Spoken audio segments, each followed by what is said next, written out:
More stories about my roommate, the Kevin. More stories about my roommate, the Kevin. Since there was so much demand, here are some more stories from the 90s, when I lived with a Kevin. This will include some of the NSFW. Image cannot be found. Our friend bought a scanner. This was a pretty fancy item for a student to own back then. We went over to her apartment to see it and scan some photos to upload to the internet. Again, it was the 90s. Kevin decided that he wanted to scan his dick, but refused to do it while we were in the room. We left him to it. Now this was a flatbed scanner, so he was basically performing a dick mammogram. We'd only left a moment when we heard a squeal. We ran back into the room, expecting an injury, only to find him pointing at the message on the computer screen. Object cannot be found or is too small for scanner. Unquote. That doesn't mean what you think it does. We once decided to take a road trip to visit some of my high school friends. It's important here to mention that Kevin was openly gay, open about being a bottom, and not at all shy about his sexual exploits. We somehow got on the topic of the word bugger and oppos. Apparently he'd only ever heard it used in the context of slang like you little bugger.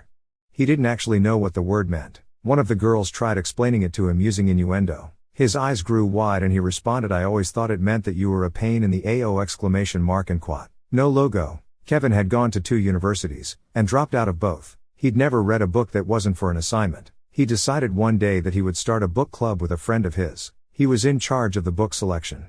The first book kind of made sense. It was gay erotica, run-of-the-mill romance novel stuff. The second was the book No Logo. I was a bit surprised by this choice because he was big into brand name and image and not the slightest bit into activism. When I asked about it, his answer was, I liked the cover. Unquote. Oh Kevin, you so missed the point. He also never ended up reading either book. The Great Flood. When I moved out, Kevin got a 1-bedroom apartment. He also bought a new computer and decided it was time to rip his CDs. Apparently he also thought it was time to wash dishes. He got so distracted singing along to his music that he forgot about the sink filling in the kitchen until the water was overflowing and running into the living room. I'm sure I can think of more stories. Edit, deleted random word.